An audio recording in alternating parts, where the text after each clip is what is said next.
Sobat Holopis, jumpa lagi bersama saya Brenda Iskarina di Ruang Tamu Holopis Channel.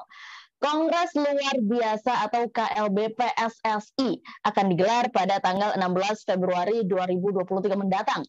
Beberapa tahapan menuju KLB pun sudah dilalui. Pada hari Senin 6 Februari 2023, Komite Pemilihan atau KP dan Komite Banding Pemilihan atau KBP menetapkan jumlah daftar calon tetap yaitu 5 calon ketua umum, 16 calon wakil ketua umum, dan 55 calon anggota komite eksekutif. Dengan begitu, terhitung hari ini hingga Kongres Pemilihan atau KLB pada 16 Februari mendatang, para calon atau kandidat bisa meyakinkan para voter dengan programnya masing-masing demi sepak bola Indonesia yang maju dan lebih baik. Lantas, Sobat Holopis, strategi program kerja seperti apa yang harus dimiliki para calon untuk sepak bola Indonesia ke depannya? Untuk itu kita akan membahasnya bersama, sudah hadir pada kita hari ini Ketua Umum Paguyuban Supporter Timnas Indonesia, ada Pak Ignatius Indro, dan juga pengamat sepak bola ada Bung Maruf El Rumi. Kita panggil dulu kedua narasumber yang sudah hadir, Pak Indro dan Bung Maruf. Apa kabar? Baik Mbak. Apa kabar Mbak? Baik, sehat Pak Indro, Bung Maruf? Sehat. Alhamdulillah. Sehat. Bagaimana ya? Kabarnya Bung Maruf? Baik, Bung Indro gimana? Sehat. Sintayong aman ya? Aman. Ya, saya ke Pak Indro dulu nih ya. Pak Indro, pesepak bolaan kita belakangan ini tidak bisa dipungkiri dihadapkan dengan beragam masalah ya Pak Indro, dan terakhir ini masalah konflik mengenai supporter ini kembali mencuat. Bahkan kejadian seperti ini, penyerangan supporter ini terhadap beberapa klub di Indonesia terjadi dalam kurun waktu yang singkat begitu. Sebelumnya penyerangan oknum terhadap bus timnas Thailand ini juga kemarin sempat viral ya, sempat menggembarkan publik. Ini kalau menurut Pak Indro sendiri bagaimana tanggapannya terkait hal ini? Apakah konflik seperti ini nanti bisa diselesaikan oleh para calon petinggi PSSI nantinya? Iya, sebenarnya bisa kalau masalah konflik-konflik seperti itu ya, karena kita tahu bahwa di undang-undang keolahragaan sendiri di situ sudah masuk supporter di dalamnya, dan harusnya sudah ada aturan turunan dari undang-undang tersebut yang mengatur tentang supporter, bagaimana keamanan di dalam stadion maupun juga bagaimana melakukan edukasi terhadap supporter hingga ke akar rumput. Dan ini bisa dilakukan kalau undang-undang atau aturan turunan dari undang-undang tersebut dikeluarkan, bisa memaksa seluruh stakeholder untuk melakukan edukasi.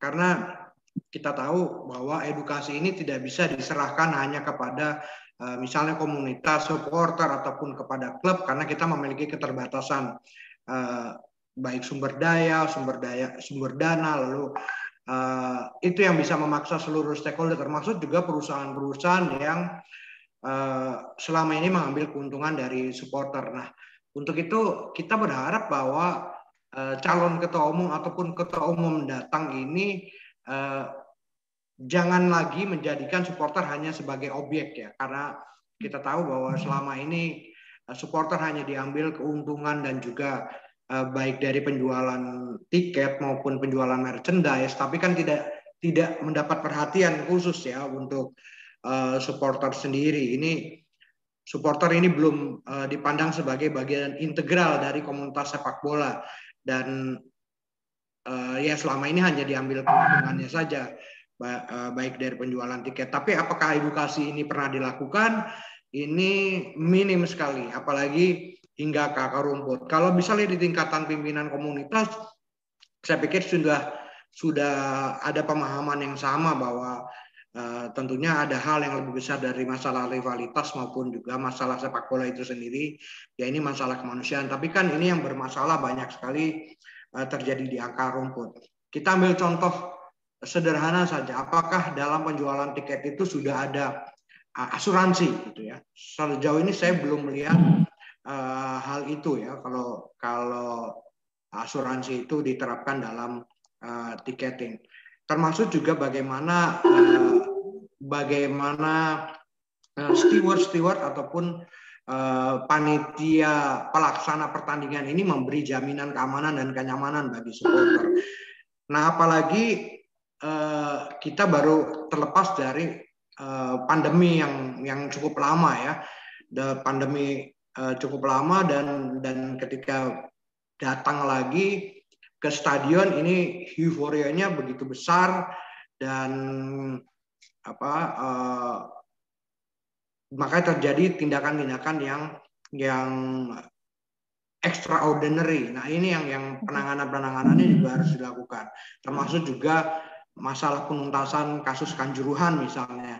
Ini yang kita harap penuntasan kasus ini juga harus dilakukan secepatnya agar kita bisa memperbaiki semuanya dan kedepannya kita juga bisa mendapatkan supporter yang bermartabat dan juga manusiawi gitu Mbak. Saya pikir. Baik, Bung Ma'ruf, memang supporter ini tidak bisa kita jauhkan begitu ya dari dunia sepak bola. Tadi seperti kata Pak Indro, jangan dijadikan objek saja. Ini juga bagian yang penting, bagian vital begitu ya dalam dunia sepak bola. Kalau menurut Bung Ma'ruf sendiri bagaimana? Apa ini kira-kira PR yang harus dilakukan para calon petinggi PSSI nantinya untuk bisa menangani konflik-konflik yang sering terjadi ini antar supporter, dan apakah nanti bisa ini dicapai? Ya, pertama ini adalah kalau kita lihat berita hari ini adalah 135 hari pasca tragedi Kanjuruhan yang menelan korban jiwa 135 orang dan total ada korban lebih dari 700 orang. Jadi ketika pertanyaan ini kemudian dilontarkan kembali, kita akan mengenang bagaimana seharusnya kita melihat bahwa korban tragedi di Kanjuruhan jangan hanya kemudian sekedar menjadi angka, kemudian hanya viral, tapi tanpa ada pembelajaran. Saya pikir bahwa persoalan supporter itu menjadi persoalan yang memang agak kompleks, terutama di Indonesia ya. Kita akan selalu membahas persoalan ini berulang dan sepertinya tanpa ada sebuah titik terang kapan kemudian semua tragedi ini akan berakhir.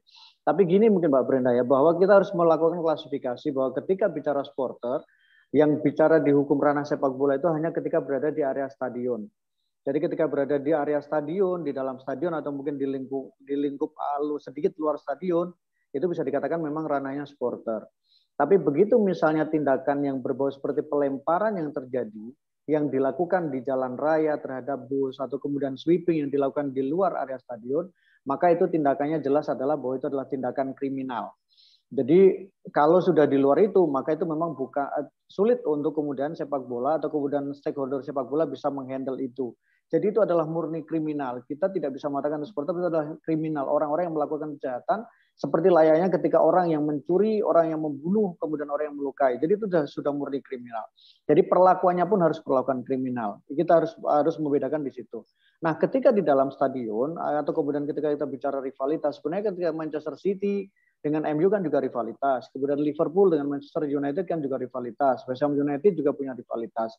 Tapi bagaimana rivalitas itu kemudian dikelola secara positif dalam tanda kutip. Kita tidak membayangkan sepak bola tanpa ada rivalitas supporter. Kita akan hanya seperti robot yang menonton pertandingan tanpa ada emosi. Karena supporter itu kan memang bicara soal emosi. Bicara soal emosi, bicara soal identitas, bicara soal kebanggaan, bicara soal kita itu menjadi bagian dari klub sepak bola itu. Jadi ketika kemudian supporter itu marah ketika timnya kalah, mereka melakukan aksi-aksi ketika timnya kalah, itu akan bagian dari karena mereka kecewa dengan apa yang terjadi. Tapi yang harus dilakukan adalah bagaimana mengelola kemarahan itu, mengelola emosi itu, kemudian tidak menjadi justru yang merusak. Itu yang paling penting. Caranya apa? Tentu dengan melakukan antisipasi. Jadi ketika kita bicara soal kampanye tanpa flare misalnya, tanpa asap ketika berada di dalam stadion, kemudian tidak boleh membawa atribut yang berbau rasisme, itu kan untuk menjaga supaya emosi itu terlampiaskan, tapi dengan cara-cara yang bisa diterima. Kalau masih sekedar nyanyian atau yel-yel yang masih berbau-bau sindir-sindiran, itu masih bisa kita terima. Tapi kalau sudah berbau kekerasan, maka itu masuk ranahnya adalah masuk ranah kriminal. Nah, bagaimana caranya kita bisa melakukan supaya itu tidak terus berulang? Saat di dalam stadion, maka yang paling penting dilakukan adalah bahwa kita harus mulai menggunakan teknologi. Jadi kan gini, supporter itu rusuh kan mereka pasti pertama ketika berada dalam stadion adalah bahwa mereka masuk dengan tiket. Nah, ketika mereka masuk dengan tiket, bagaimana tiketing itu dibuat secara digital?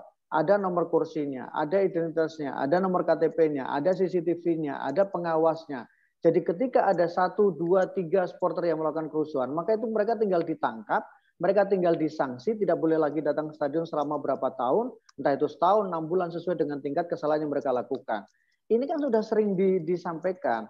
Tapi yang selalu terjadi adalah bahwa kita itu tidak selalu menggunakan teknologi untuk mendukung bagaimana meminimalkan kerusakan-kerusakan yang terjadi. Ini sekarang udah era digital kok, kita bisa pakai fingerprint, kita bisa pakai kemudian kamera untuk kemudian mendeteksi apakah ini supporter pernah rusuh atau tidak. Kan itu problemnya. Kita itu tidak mau beradaptasi dengan kondisi bahwa ini bisa kita minimalkan, bukan hanya persoalan edukasi. Ya. Halo? Apakah terdengar, Mbak? Aman kah? Iya Pak Maruf. Tadi sedikit hilang suaranya, mungkin bisa diulangi lagi tadi Pak Maruf. Jadi yang menurut saya adalah bukan hanya persoalan edukasi. Sekeras apapun kita memberikan pengertian, sekeras apapun kita melakukan konsolidasi, sebaik apapun ketika kita membuat peraturan, pasti ada celah yang bisa dimanfaatkan. Problemnya adalah celah itu yang selalu bisa dimanfaatkan dan kita tidak berusaha menutup celah itu. Misalnya begini, ketika kita tahu bahwa ada pertandingan besar yang punya potensi, apa yang harus kita lakukan antisipasinya? Jumlah keamanannya kah? Stewardnya kah? Atau kemudian apakah kita menggunakan teknologi untuk membantu identifikasi penonton yang punya potensi rusuh? Yang kedua adalah kita tidak kunjung menggunakan teknologi yang kemudian itu sudah dilakukan oleh beberapa negara lain. Misalnya dengan menggunakan kursi yang memang bernomor. Nah, kursi yang bernomor itu harus sesuai dengan orangnya, harus sesuai dengan identitasnya. Jangan kemudian yang duduk siapa, yang beli tiket siapa, sehingga kalau rusuh tidak bisa diantisipasi. Kenapa itu bisa terus berulang? Ya karena memang tidak pernah ada hukuman untuk mereka yang melakukan kerusuhan. Hukuman dalam tanda kutip mereka tidak boleh nonton sepak bola di stadion. Kalau di luar kan mereka jelas, ketika ada yang melakukan rasisme misalnya, mereka melakukan perusakan kan jelas siapa orangnya, alamatnya di mana. Kalau tidak bisa ditangkap di stadion, mereka bisa datangi di rumah, mereka kemudian disanksi, tidak boleh nonton stadion, tidak boleh datang ke stadion. Kan itu jelas. Kalau di kita, jangankan di level klub, nonton timnas pun bahkan di tribun yang VIP katanya, kita pun kadang harus berdiri. Tidak jelas siapa yang duduk di kursi kita, tidak jelas siapa yang menempati posisi kita. Padahal kita udah beli tiket yang katanya online, tapi tidak pernah ada identifikasi jelas. Imbasnya apa? Kalau rusuh, tidak ada yang dicari, susah identifikasinya. Nah itu yang menurut saya menjadi salah satu problem. Jadi perlu perlu pembelajaran iya, perlu rekonsiliasi iya. Tapi bagaimana caranya? Kita juga menutup celah sekecil apapun untuk kemudian supporter-supporter yang niatnya rusuh, untuk mereka tidak membuat kerusuhan.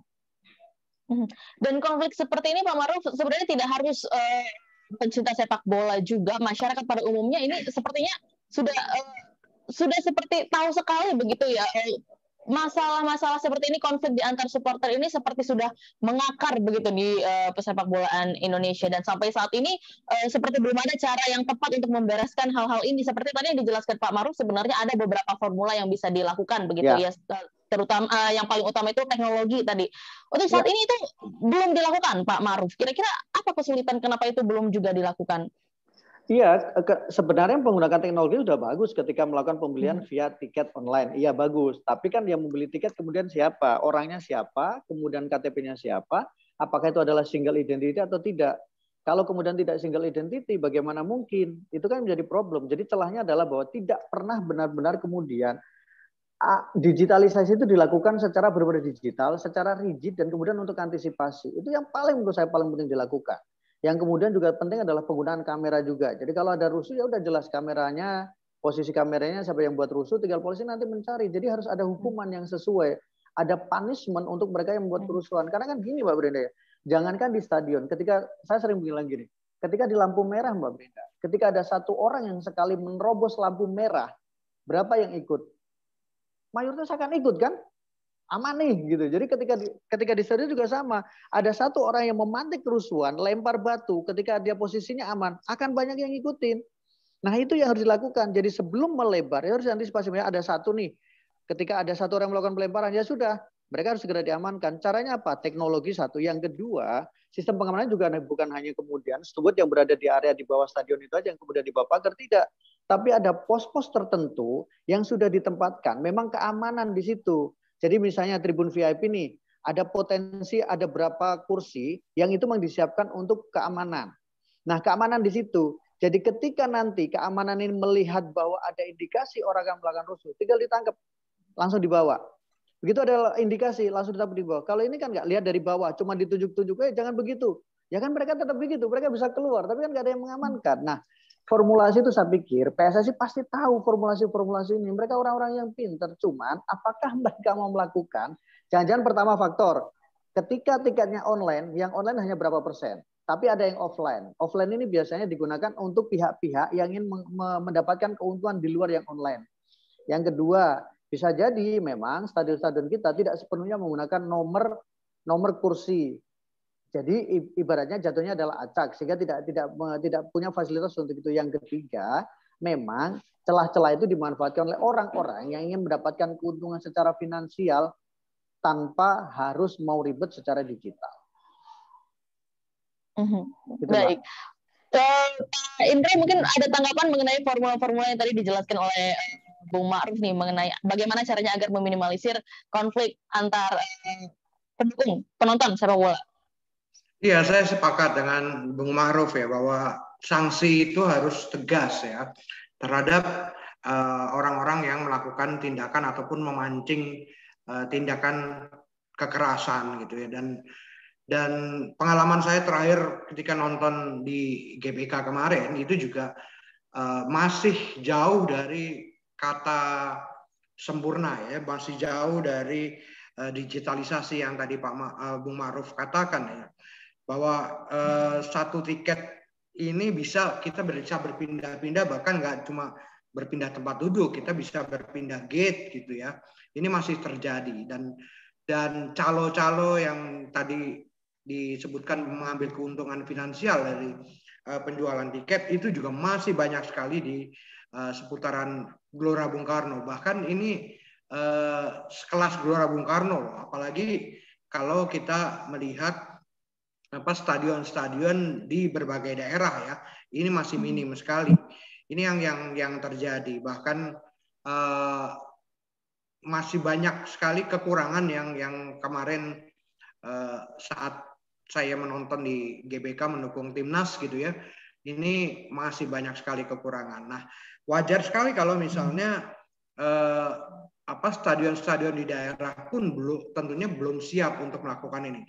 Nah, ini yang saya lihat tidak ada kemauan dari pihak penyelenggara ya untuk memperbaiki ini karena masih jauh dari kata yang sempurna dalam artian kita misalnya berkaca pada Liga Inggris gitu misalnya. Ini kan masih jauh sekali. Liga Inggris itu kan mereka lebih banyak penonton yang memiliki tiket musiman ya. Kalau di sini enggak gitu, masih setiap pertandingan baru menjual. Nah, ini yang harus diperbaiki ya, penjualan tiketnya seperti apa, lalu juga bagaimana masuknya. Nah, ini yang belum membuat adanya jaminan keamanan dan kenyamanan bagi para supporter. Nah, ini supporter tentunya memang masih banyak yang tingkat, misalnya mulai dari tingkat emosi yang berbeda, lalu juga bagaimana melihat faktor-faktor kekerasan lah, ini yang berbeda di tiap-tiap orang gitu ya. Nah, ini yang saya tetap menegaskan bahwa butuh edukasi. Kita dari PSSI sendiri kita melakukan itu misalnya di daerah-daerah irisan antara misalnya pendukung Persija dan Persib ya, di daerah Bogor, daerah Bekasi. Ini kan daerah-daerah irisan, daerah-daerah yang rawan terjadinya konflik antar supporter. Kita melakukan itu, kita membangun mereka kerjasama untuk membuat UMKM gitu ya, dan itu berhasil gitu.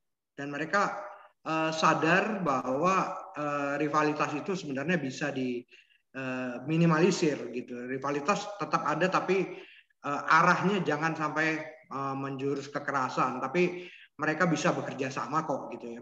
Pada kenyataan bisa bekerja sama. Tapi kan kami sebagai komunitas gitu memiliki kekurangan gitu. Kita sadar bahwa kita memiliki kekurangan sumber daya. Nah, ini yang harusnya saya pun sudah meminta Pak Menpora untuk segera membuat aturan turunan untuk bisa memaksa seluruh stakeholder.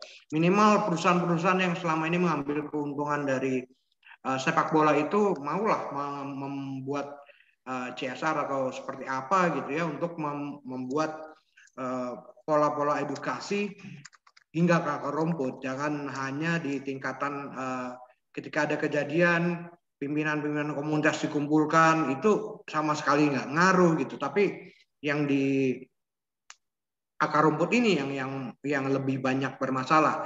Nah ini yang harus ditegaskan. Saya sepakat bahwa harus ada sanksi yang keras untuk supporter yang melakukan tindakan di luar batas. Ini yang harus ditegakkan ya, termasuk juga masalah misalnya kanjuruhan gitu ya. Sepakat juga bahwa supporter yang melakukan tindakan di luar batas harus ada sanksi yang tegas.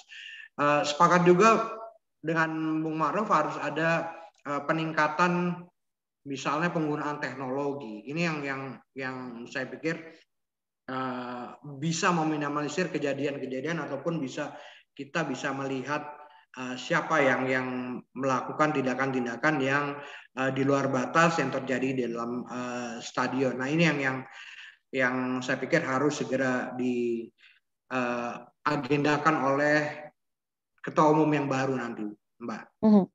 Pak Indro, kalau misalnya kita ngelihat ini video-video tentang konflik antar supporter ini langsung tersebar begitu, biasanya kan ini kan langsung viral begitu ya Pak Indro, yang langsung mengundang interest para masyarakat, dan tidak sedikit juga biasanya yang langsung membuat jangan-jangan begini, jangan-jangan begitu, menebak-menebak begitu, dan banyak juga ini publik yang bertanya-tanya begitu Pak Indro. Ini apakah konflik-konflik yang terjadi ini ada yang merancang begitu sengaja biar rame gitu? Ada beberapa pertanyaan publik seperti itu. Ada tanggapannya Pak Indro? Iya, saya pikir kemungkinan bisa seperti itu, karena kalau misalnya dilihat dari sejarahnya gitu ya, Persib dan Persija misalnya, ini kan Persib sendiri kalau dari sejarahnya itu adalah Persija cabang Bandung gitu dulunya ketika dan sebenarnya hubungannya baik-baik saja dulu ya, ketika Persib kekurangan pemain, Persija memberikan bantuan pemain. Tapi kenapa semenjak Bang Yos saat itu mendirikan Jakmania, nah itu yang rivalitas itu malah cenderung menyebabkan banyaknya tindak kekerasan di antara kedua supporter. Nah ini memang menjadi pertanyaan besar. Demikian juga misalnya kejadian di Arema Malang atau bonek dan juga fans dari Arema gitu ya. Ini kan sebenarnya rivalitas yang terjadi di Surabaya dan Malang awalnya justru Persebaya dan juga Persema Malang gitu ya. Tapi kenapa ketika berubah menjadi Arema malah sekarang rivalitasnya lebih cenderung menggunakan budaya kekerasan tadi. Nah ini yang menjadi pertanyaan ya, kenapa ketika misalnya sudah ada perbaikan malah justru rivalitasnya mengarah kepada tindak kekerasan. Nah ini mungkin saja ada rivalitas itu semakin dipanaskan dengan dalih mencari keuntungan ya, mencari keuntungan misalnya penjualan merchandise ataupun apa gitu ya. Ini yang harus diselidiki lebih lanjut, dan sebenarnya itu kan kejadian-kejadian ataupun rivalitas yang menjurus kekerasan ini belum terlalu lama ya, masih bisa ditelusuri siapa yang mengambil keuntungan dari hal itu, lalu juga bagaimana memperbaikinya masalah rivalitas itu. Ini juga sebenarnya masih bisa diperbaiki Mbak. Jadi belum terlalu lama lah untuk masih bisa diselidiki lebih lanjut. Bung Ma'ruf, bagaimana, ada pendapat tidak mengenai beberapa pertanyaan publik ini, wah ini jangan-jangan disengaja ini biar ramai begitu. Ada tanggapan Bung Ma'ruf? Ya, kalau kita suka teori konspirasi pasti suka dengan kemungkinan-kemungkinan yang terjadi. Termasuk kemungkinan juara Liga 1 sudah ditentukan, nanti juaranya A, B, C gitu kan, juga itu kan ramai juga lah ya. Termasuk degradasi, tidak ada degradasi, kenapa tidak ada degradasi. Nah sekarang ketika ada rusuh supporter ya mungkin apakah ada pihak ketiga, pihak keempat, atau pihak kelima. Tapi kan kalau kita bicara bahwa problem supporter tadi juga nyambung yang disampaikan oleh Mas Indro, bahwa kita tarik lagi dalam tema besar terkait dengan Ketua PSSI yang baru, tentu yang paling penting adalah bagaimana menegakkan regulasi itu yang paling penting. Peraturan dibuat itu kan bukan untuk dilanggar, tapi kan untuk ditegakkan. Seperti tadi misalnya kalau terkait dengan viral-viralnya rusuh, ya kadang begini juga sih. Bisa iya, bisa juga tidak. Bisa iya kenapa? Karena banyak kemungkinan. Karena kita tahu bahwa pasca tragedi Kanjuruhan, sepak bola itu kan bergolak. Entah itu ada faktor A, B, C, dan D. Tapi bisa tidak juga kenapa? Karena dari dulu memang ketika kita bicara sepak bola ini kan dikatakan sebagai sepak bola itu kan adalah kelas pekerja pendukungnya. Jadi mereka yang sudah capek bekerja, mereka ingin datang ke stadion untuk melampiaskan kepegelan mereka, kecapean mereka ketika mereka bekerja dengan cara bernyanyi, dengan cara melampiaskan ke pemain, dengan cara berteriak-teriak dan sebagainya. Nah sekarang selain kelas pekerja, sekarang kan juga kelas-kelas pelajar yang mereka secara emosional itu masih gampang terpancing, masih gampang ketika ada satu yang melempar mereka akan mengikuti. Diteriakin sedikit mereka senggol bacok gitu ya, mereka disenggol pasti akan membacok, kan itu faktor psikologis. Tapi kita tidak sulit untuk kemudian mengatakan ini ya atau tidak. Yang paling penting menurut saya adalah bagaimana memang Ketua Umum PSSI yang baru ini menepis semua kecurigaan itu dengan mematuhi semua regulasinya. Misalnya jangan sampai ada kesan bahwa tim itu ada anak emasnya. Tim A ini menjadi juara, sementara tim B kalau kalah karena dikalahkan faktor keputusan wasit, karena ada kecurangan dan sebagainya. Kan itu kadang memantik emosi supporter. Nah, kalau kecurangan-kecurangan itu dikurangi, kan itu bisa meminimalkan kekecewaan. Yang kedua, terkait dengan regulasi. Tadi saya sempat mengatakan teknologi. Taruhlah kasus seperti yang terjadi di Kanjuruhan. Salah satu yang disoalkan karena ada tribun yang dia tidak ada nomor kursinya karena masih pakai semen panjang kan, nggak ada nomor kursinya. Nah kalau kita taat regulasi kan harusnya federasi tinggal bilang atau kemudian PT Liga tinggal bilang ini stadion tidak layak digunakan karena tidak pakai nomor, karena susah untuk diidentifikasi. Nah itu taat-taat itulah yang harus dilakukan. Soal wasit, kalau memang wasitnya bermasalah, ya jangan terus diturunkan di pertandingan-pertandingan krusial yang syarat emosional, misalnya pertandingan Persib dan Persija, ya jangan diturunkan wasit yang tidak punya, yang kemudian diragukan kemampuannya dong, misalnya turunkan wasit yang memang punya kapabilitas. Jangan karena wasit yang punya kapabilitas seperti license, punya integritas bahwa dia sangat adil ketika memimpin, jangan malah diparkir dalam pertandingan besar yang muncul nanti curiga, ini wasit kok selalu masalah tapi kok diturunkan. Wasit ini selalu merugikan tim A kok selalu diturunkan di pertandingan tim A. Kan itu menjadi masalah. Yang ada apa? Supporter tidak bisa melampiaskannya di dalam stadion. Mereka emosi di luar stadion. Kan masalah. Jadi ini PR-PR yang kemudian isu pengaturan skor. Jangan-jangan ini pengaturan sudah diatur pertandingannya. Kita kalah karena ada faktor ABCD, ada judi yang bermain, ada broker yang membidangi. Kan itu problem. Jadi jangan kemudian selalu disalahkan pada sisi supporternya. Karena memang dari awal mereka datang ke stadion itu kan dengan luar biasa. Bayangkan Mbak Brenda, misalnya mereka datang pertandingan jam 3, mereka dari rumah itu kan sudah jam 12. Mereka panas-panas, jam 1 mereka jalan. Jam 2 mereka sudah berada dalam stadion. Mereka antri di panas-panasan. Jadi ketika timnya kalah dengan semua yang terjadi kontroversi di dalam lapangan, apa yang bisa dilakukan? Emosi. Nah mereka masih ABG, mereka kadang sudah capek kerja, capek-capek saya dukung kalah, capek-capek saya beli tiket kalah, capek-capek saya antri kalah.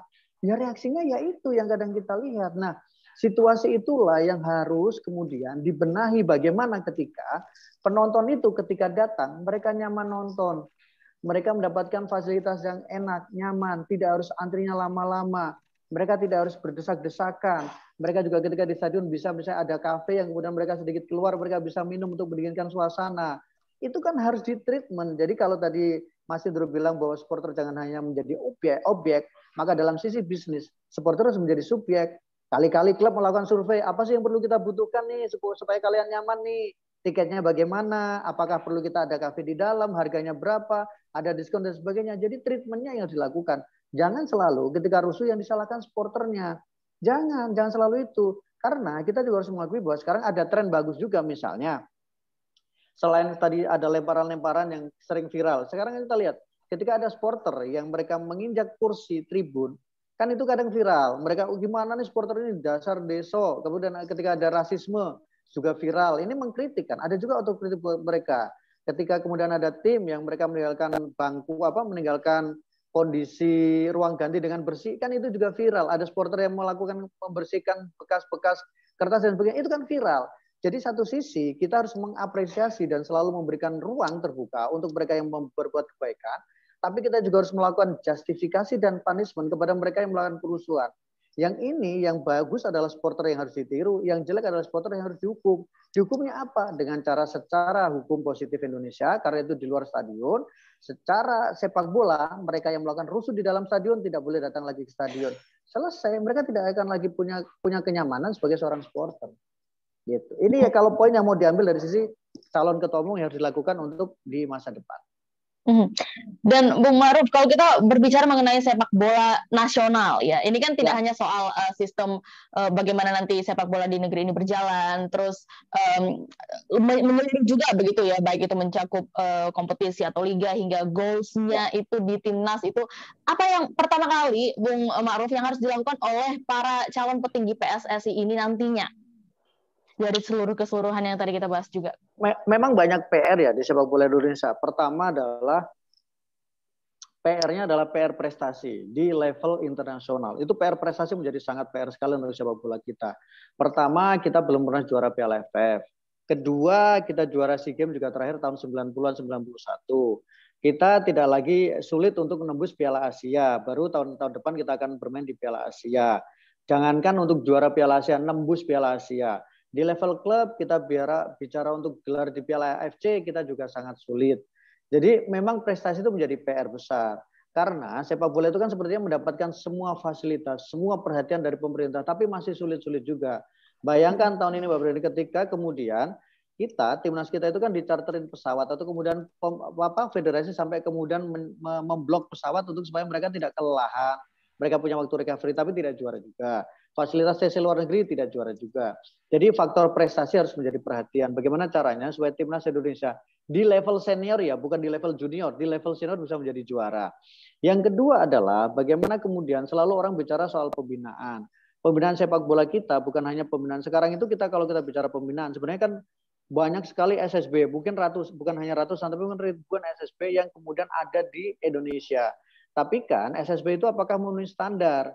Karena bayangkan seorang pelatih seperti Sintayong mengeluhkan kualitas passing dari pemain. Artinya SSB kita tidak standar, passing pun tidak bisa gitu kan. Jadi artinya bahwa perlu standarisasi dari SSB ini. Bagaimana supaya anak usia 6 tahun apa sih latihannya, anak usia 12 tahun apa sih yang difokuskan, anak usia 17 tahun apa sih harus menjadi perhatian. Itu harus dibuat kurikulumnya. Dan kebetulan sudah mulai disusun soal kurikulum Villanesia. Itu cukup bagus. Yang ketiga adalah fasilitas. Saya ingat betul salah satu pelatih timnas Indonesia setelah membawa timnya menjadi juara, dia tidak minta hadiah uang, dia hanya minta Bapak, kepada pemerintah, waktu itu kepada presiden bilangnya, Bapak tolong buatkan kita lapangan-lapangan yang punya standar internasional yang bagus di beberapa wilayah. Jakarta pasti, tapi bagaimana dengan daerah-daerah lain yang punya potensi, di Papua misalnya, di Medan misalnya, di Jawa Tengah misalnya, di sentra-sentra yang di situ melahirkan sepak bola. Supaya apa? Pemain-pemain kita biasa main di stadion yang bagus. Jadi passingnya juga bagus, cara mainnya juga bagus. Kenapa? Karena kalau mainnya di lapangan yang biasanya tidak bagus, bukan berarti kemudian Brazil juga mainnya lapangannya juga nggak bagus, atau kemudian Afrika enggak. Kita bicara soal idealnya ya, kita bicara soal konsep ideal. Jadi ketika mereka main pun mereka main yang bagus, cara yang benar. Jadi ketika dribbling bola tidak hanya melihat bola, tapi melihat lawan, pergerakan pemain, teman. Jadi mereka tahu kemana passing. Kemudian benahi namanya infrastruktur stadion-stadion di Indonesia. Kita tidak bisa beralasan bahwa stadion ini punya pemerintah. Nggak bisa. Serie A, stadion mayoritas punya pemerintah. Tapi kan bisa profesional dikelolanya.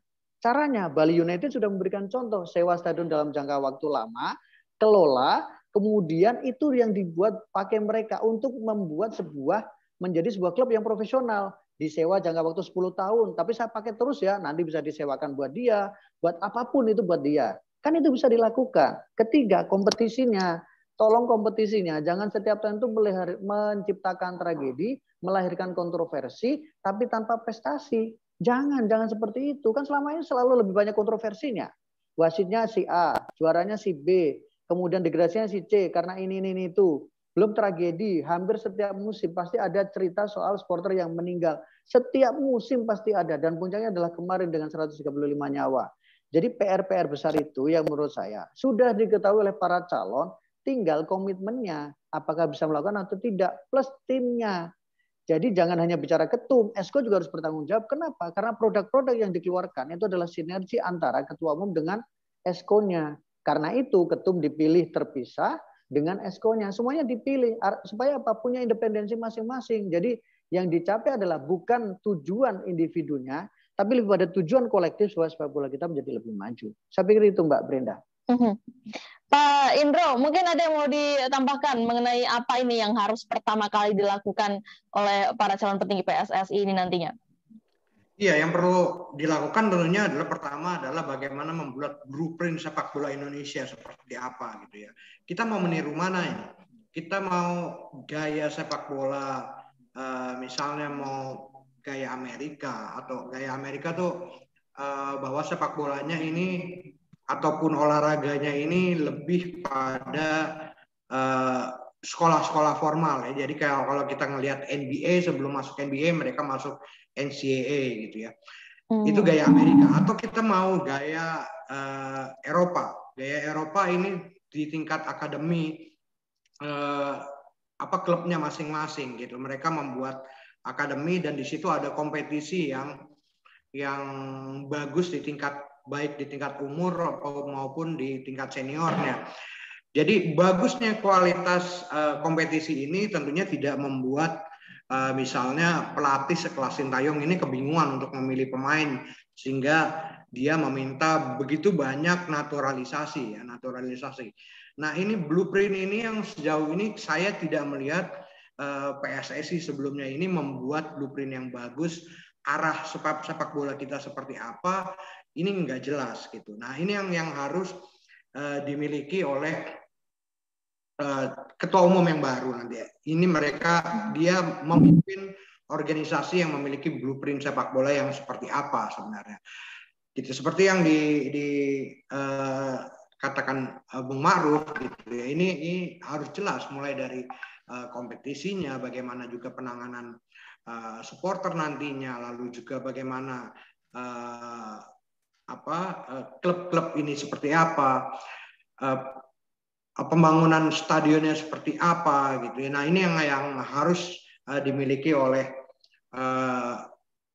pengurus PSSI yang baru nantinya. Kita sebenarnya kalau misalnya mengenai infrastruktur kan sebenarnya kita punya Inpres nomor 3 tahun 2019. Ini Inpresnya sudah cukup progresif gitu untuk membangun sepak bola Indonesia. Namun kenyataannya bahwa PSSI sebelum ini belum bisa menjadi ujung tombak, karena sebenarnya harusnya bisa menjadi ujung tombak pembenahan infrastruktur dan bekerja sama dengan di situ di Inpres tersebut melibatkan 12 kementerian dan juga 2 organisasi setingkat kementerian gitu ya. Ini harusnya bisa menjadi ujung tombak karena PSSI yang sangat tahu atau dia harusnya lebih tahu untuk bagaimana perbaikan infrastruktur sepak bola itu sendiri di tiap-tiap daerah. Nah ini yang harusnya dilakukan. Tapi kan ini enggak, karena ini bagaimana blueprintnya tidak punya, lalu roadmapnya seperti apa, ini juga tidak dimiliki. Pertama, ketika calon ketua umum yang baru terpilih, nanti ia harus menunjukkan bagaimana blueprint dan juga roadmap sepak bola itu sendiri, bagaimana juga harus bisa melibatkan seluruh stakeholder, termasuk juga yang selama ini dianggap berseberangan dengan PSSI. Harus juga diberi tempat untuk menjadi masukan bagi PSSI sendiri. Saya pikir itu, Mbak. Baik, saya ke Bung Ma'ruf dulu nih. Bung Ma'ruf, saya ingin bertanya pendapat Bung Ma'ruf. Apakah ini kepengurusan baru PSSI nantinya ini akan berdampak pada struktur di tubuh timnas kita, mengingat sepak bola timnas kita ini memang sangat disayangkan, masih sulit sekali untuk berprestasi ya, Bung Ma'ruf. Mungkin ada pendapatnya di sini. Iya, harapannya bisa berpengaruh signifikan, harapan. Tapi kan kadang kita itu selalu bisa berharap terbang tinggi, tapi kemudian jatuh lagi ke bumi lah. Itu sudah biasa sekali. Kita ke final, tiba-tiba kita kalah di final. Itu kan sudah terlalu sering, termasuk juga AFF. Nah, termasuk juga soal ketua umum PSSI. Kurang apa kita sejak kepengurusan Nurdin Halid itu sudah berganti-ganti ketua umum. Semua ketua umum dari berbagai kalangan sudah kita pernah kita punya. Dari mulai kalangan tentara, TNI kita pernah ada, bahkan mantan jenderal juga pernah mungkin ketua PSSI.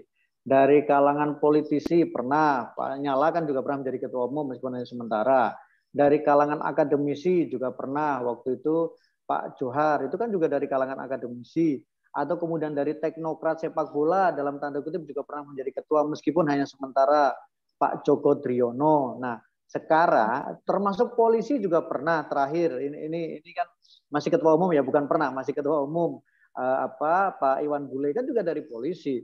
Hasilnya apa? Tetap aja prestasi di Piala AFF. Jadi agak sulit juga sekarang mulai ada calon yang 5 calon dari berbagai kalangan. Ada yang dari pengusaha plus politisi, Pak Erick Thohir, ada yang politisi yang juga mantan ketua umum PSSI, Pak Nyala. Kemudian ada dalam tanda kutip, mohon maaf untuk 3 calon lainnya, kita katakan sebagai calon penggembira ya, karena tidak terlalu ramai di media. Apakah bisa berdampak prestasi? Tinggal prestasi sepak bola tidak gini Mbak, sulit untuk katakan bahwa apakah bisa langsung positif prestasi. Kadang kalau saya guyon, 99% itu prestasi itu usaha, 1% adalah kehendak Tuhan. Kalau sepak bola ya, tapi 1% itu kemudian mengubah semua kehendak itu. Jadi yang paling penting adalah bahwa sepak bola kita mengarah ke arah progres yang memang kita harapkan. Itu yang paling penting. Prestasi adalah sesuatu yang kita tunggu. Kan sekarang ini mulai ada tren bahwa kita menghargai proses. Sintayong boleh gagal, tapi kan kemudian dianggap bisa memberikan harapan baru pada sepak bola Indonesia sehingga banyak orang yang mendukungnya. Nah, pengurus nantinya diharapkan adalah langkah-langkah yang dilakukan adalah langkah yang kemudian membuat sepak bola kita memperlihatkan indikasi bahwa sepak bola kita akan berkembang ke arah baik. Jadi ada indeks prestasinya dan supporter itu harus tahu indeks prestasinya seperti apa. Itu yang menurut saya paling penting. Kalau soal prestasi harapan kita pasti menjadi juara, tapi bahwa paling tidak ada indikasi pengurus sekarang itu memang ingin memajukan sepak bola. Bukan ingin menunggangi sepak bola untuk kepentingan tertentu, apalagi jangka pendek. Kita tahu lah 2024 mau ada apa lah. Jadi kita jangan sampai ini justru hanya untuk menjadi kendaraan untuk sekedar di 2024. Yang paling penting bagaimana pengurus nantinya, ketua umum PSSI, wakil ketua umum PSSI, anggota eksekutif komite, memperlihatkan indikasi mereka mau membangun sepak bola. Salah satu caranya tadi dengan disampaikan Bung Indro, mereka punya blueprint yang kemudian kita bisa mengukur. Tahun ini juara, tahun ini juara AFF, tahun ini juara Piala Asia, tahun ini mau ke Piala Dunia, tahun ini mau apa, sepak bola kita seperti apa. Blueprint itu yang akan menjadi salah satu indikasi, indeks bahwa sepak bola Indonesia akan mengarah ke prestasi. Kalau hasil akhir, kita berharap, berusaha, dan kemudian berdoa, biar Tuhan yang menentukan kalau soal gelar juara. Saya pikir itu. Baik Bu Ma'ruf. Saya ke Pak Indro dulu. Pak Indro, mungkin bisa disebutkan harapannya Pak Indro untuk siapapun nanti pengurus baru PSSI ke depannya seperti apa, mungkin ada harapannya, keinginan Pak Indro mungkin terakhir sebelum kita tutup pembicaraan hari ini. Iya, harapan tentunya seperti yang saya katakan tadi, jangan lagi menjadikan supporter menjadi objek ya, dan harus juga mendengarkan dan memerhatikan pendapat dan juga kebutuhan para supporter. Lalu juga memastikan misalnya tiket dan akses sepak bola apakah disertai asuransi bagi supporter atau seperti apa. Lalu juga menciptakan lingkungan yang aman dan bersahabat juga bagi para supporter. Lalu memastikan para supporter memiliki kesempatan berpartisipasi dalam proses pengambilan keputusan-keputusan yang penting. Lalu menghormati dan mempromosikan hak asasi dan kebebasan supporter, melakukan edukasi kepada seluruh supporter hingga ke akar rumput dan melibatkan seluruh stakeholder. Sementara untuk sepak bolanya sendiri perlu adanya pembibitan dari football akademinya seperti apa gitu ke depannya. Ketua Umum PSSI memastikan bahwa sistem pembibitan pemain dari football juga memiliki kualitas dan tingkat kompetitif yang memadai. Lalu juga bagaimana sistem pembinaan pemain agar kompetitif di kancah internasional. Lalu ada juga sistem kompetisi yang profesional, modern, dan berkesinambungan tentunya. Kita bagaimana mau meniru mungkin Jepang yang bisa memiliki blueprint 100 tahun, namun pada 20 tahun pertama sudah kelihatan hasilnya, terutama di Piala Dunia kemarin ya, sudah terlihat Jepang memiliki kualitas yang baik. Lalu juga bagaimana pembentukan dan pembinaan timnas, juga masalah mafia sepak bola ini harus juga menjadi perhatian khusus bagi ketua umum ataupun pengurus PSSI ke depannya. Melalui blueprint sepak bola Indonesia yang baik, dan juga ini melibatkan seluruh stakeholder sepak bola juga sangat penting sebagai bagaimana indikasi nanti apa yang harus dilakukan, akan dilakukan oleh ketua umum dan juga kepengurusan baru. Ini sangat penting sehingga sepak bola kita benar-benar maju, dan supporter kita juga tentunya kita harap akan semakin beradab dan juga menghargai masalah kemanusiaan. Masalah rivalitas dan sepak bola itu biasa, namun tentunya tidak sebanding dengan masalah kemanusiaan ya. Kemanusiaan ini tetap harus ada di atas segala-galanya. Untuk itu edukasi itu yang perlu dilakukan. Saya pikir itu Mbak, untuk memperbaiki ataupun harapan kepada ketua umum PSSI yang baru nanti. Bung Ma'ruf, mungkin ada yang mau disampaikan kembali, mungkin merangkum dari tadi yang sudah disampaikan, harapan-harapan apa saja nih untuk pengurus baru PSSI nantinya, Bung Ma'ruf. Bung Ma'ruf, mohon maaf, mic-nya masih dimatikan? Ya, tentu kita berharap bahwa apa yang sudah dijanjikan oleh para calon ketua umum itu bisa dilaksanakan sebaik-baiknya untuk sepak bola Indonesia. Kita sudah sangat berdirikan bisa mendapatkan gelar juara di level timnas. Kita sangat mengharapkan kompetisi kita adalah kompetisi yang bermartabat, kompetisi yang lebih banyak menghasilkan prestasi dan bukan menghasilkan kontroversi. Kita berharap bahwa jangan sampai anak-anak muda, anak-anak kecil kita yang sekarang mereka berkarir di sepak bola, jangan hentikan mimpi mereka dengan tidak memberikan mereka wadah untuk berkembang. Karena hanya dengan cara memberikan wadah supaya mereka berkembang, maka sepak bola kita juga akan ikut berkembang. Yang keempat adalah yang paling penting, bagaimana supaya seluruh stakeholder sepak bola kita bisa memanfaatkan potensi yang kita miliki untuk membuat sepak bola lebih maju, dan bukan untuk membuat sepak bola hanya menjadi kendaraan pihak tertentu dalam jangka pendek.